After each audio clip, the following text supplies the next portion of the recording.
Moi, comme cadre du parti, clairvoyant, révolutionnaire, patriote et conservateur du pouvoir, je condamne cette attitude de l'ex-secrétaire général adjoint, l'honorable Eteni Longondo. Ce n'est pas le moment approprié d'attaquer celui qui dirige le parti.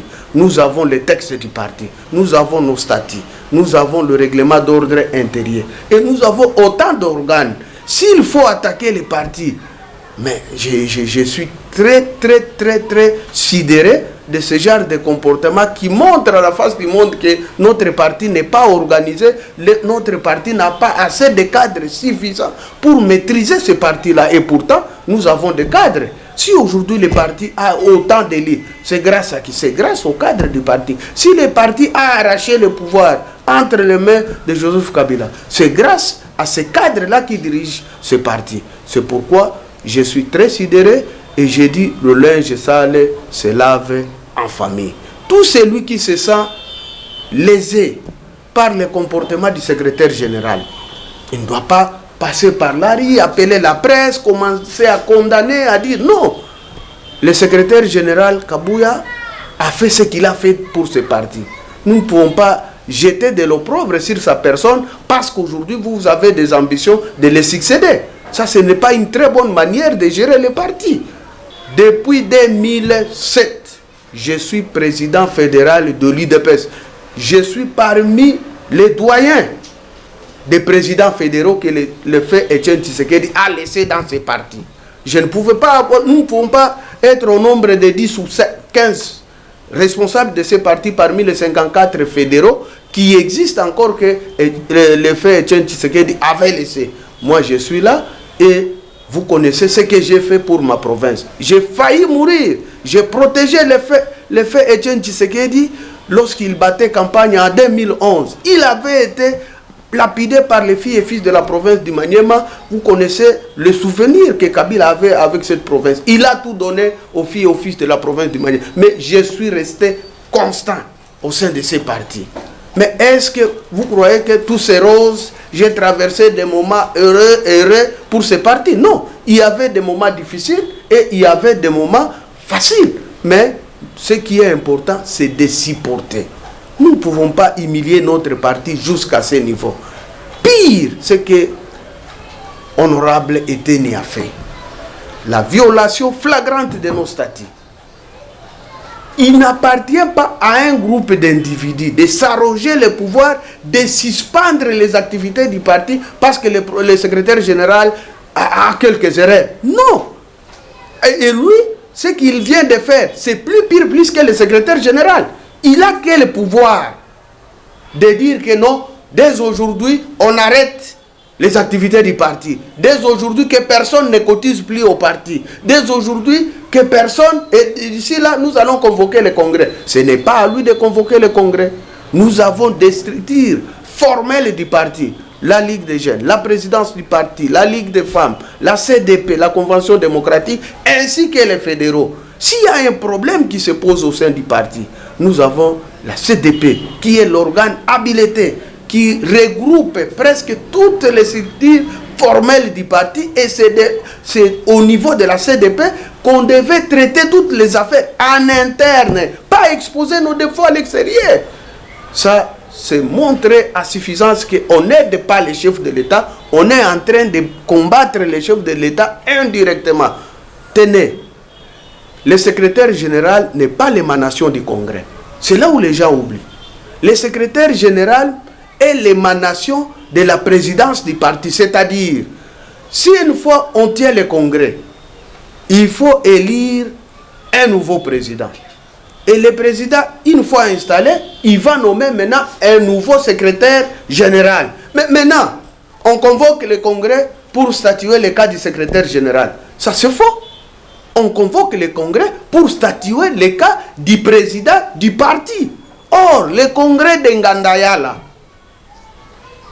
avait reconduit son Excellence Félix Antoine Tshisekedi comme président de la République. Or, le président de la République actuelle est en incompatibilité d'exercer les fonctions de président du parti parce qu'il est président de la République. D'où on l'a fait monter au niveau de autorité de référence du parti. Et on a laissé tout le pouvoir entre les mains du secrétaire général, que moi je considère comme sentinelle, gardien du pouvoir du président du parti. À l'absence du président, lui exerce, ce n'est que les affaires du président. Mais vous croyez que le secrétaire général a tous les pouvoirs comme un président du parti? Alors, c'est bien bon. Nous pouvons aller au Congrès. Comment nous allons faire partir le secrétaire général? Non. Pour faire partir le secrétaire général, il faut élire un nouveau président du parti. Et lorsqu'on élit un nouveau président, on ne va plus élire le président Tshisekedi parce qu'il est en incompatibilité. Il faut élire une autre personne en dehors du président Tshisekedi. Vous voyez maintenant les marges de manœuvre que vous êtes en train de faire, c'est pour combattre le président Tshisekedi au lieu de combattre le secrétaire général. Donc vous vous cachez dans une forêt. Moi je vous dis, comme ancien de ces partis, je dis que je m'inscris en faux dans cette démarche de l'honorable Eteni, parce que ça viole systématiquement nos statuts et les règlements d'ordre intérieur. Parce que les congrès, une fois convoqués, s'il faut maintenant faire partir le secrétaire général, il faut d'abord élire un nouveau président. En élisant un nouveau président, ça ne sera plus le président Félix, ça sera une autre personne en dehors du président Félix. Et automatiquement, le président Félix devient qui au sein de notre parti? C'est ça la question, parce que nous avons nos statuts et les règlements. Si le président Félix n'est plus président du parti, c'est celui-là qu'on va élire au niveau de ces congrès-là qui réclame, qui va maintenant nommer un nouveau secrétaire général en dehors du secrétaire général actuel, honorable Augustin Kabouya. Vous voyez là où la guerre se situe. Pour ce faire, je constate qu'il y a eu une main noire autour de cette question-là du secrétaire général Augustin Kabouya. Nous demandons à l'honorable Eteni Longondo d'arrêter ces démarches. Ces démarches-là ne nous amènera à rien. C'est une manière d'abord de déstabiliser les partis et ensuite de montrer à la face du monde que nous ne sommes pas capables d'organiser notre parti, et au moment où nous avons un secrétaire général qui a fait montre de sa capacité. Mais mes chers frères et sœurs, je suis désolé. Quand on dit non, tel est incompétent, nous sommes allés aux élections avec les mêmes personnes qu'eux considèrent aujourd'hui comme des incompétents.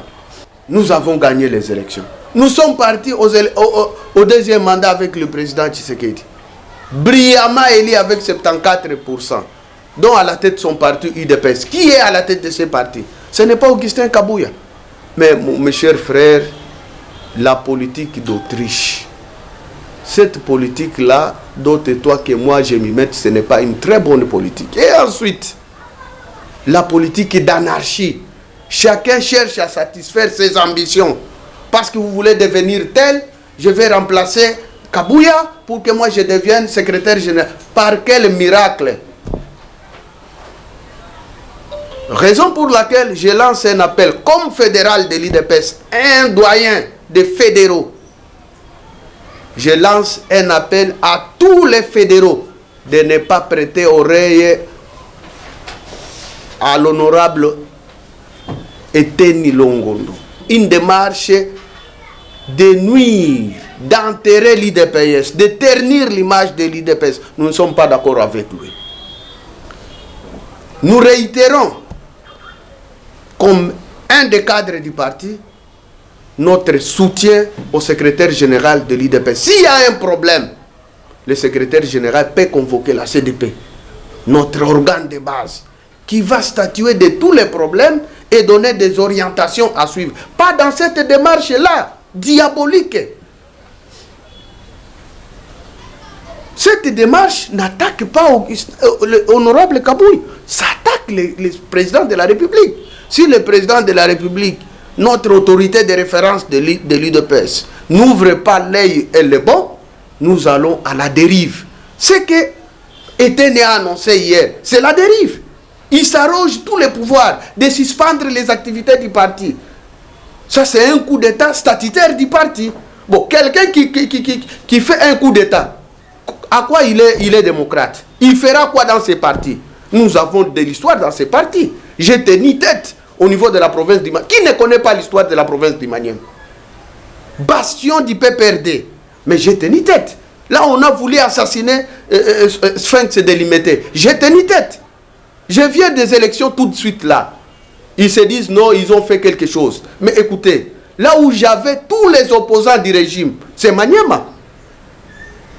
Mais le Maniema a fait un score plus que dans d'autres provinces qu'on considère que des provinces et bastions de l'IDPS. Mais je vous dis, je vous informe, il y a plus de 30 membres de l'IDPS qui ont tenu tête à Moïse Katumbi dans la province de Maniema, qui sont en prison par des démarches machiavéliques de Katumbi. Alors, vous restez distrait ici, vous dites non, Kabouya ne gère pas, vous ne savez pas ce qui se passe en interne. Nous sommes infiltrés, nous sommes vraiment, d'une manière ou d'une autre, nos amis qui marchent avec nous, qui sont avec nous, qui sont jaloux avec le management politique d'Augustin Kabouya, sont en train de combattre par derrière. Les chefs de l'État, vous êtes notre autorité de référence. Nous sommes des fédéraux, nous sommes bâtis pour ces partis. Nous n'allons pas accepter que ces partis puissent être infiltrés de cette manière ou chercher à être dilués d'une manière ou d'une autre. Ces gens-là, les groupes détenus, ils disent que non, nous sommes en perte de vitesse, nous ne voyons pas les mécanismes, comment nous allons conserver le pouvoir en 2028. Je rigole. Je rigole. Je rigole pourquoi? Parce que nous venons des élections. Les institutions ne sont pas toutes installées. Il y a le Sénat qui n'est pas encore terminé son travail. Mais nous sommes en perte de vitesse par rapport à quoi? Nous avons la guerre à l'est du pays. Est-ce qu'ils tiennent compte de ça? Ils savent qu'ils sont animateurs de cette guerre. Est-ce qu'il n'y a pas des infiltrés qui sont avec nous ici à Kinshasa, qui sont en train de manipuler gauche-droite? Or, la force du pouvoir, c'est l'UDPS. Si l'UDPS est déstabilisé, le pouvoir ne va plus tenir tête avec la guerre qui vient dans l'est du pays.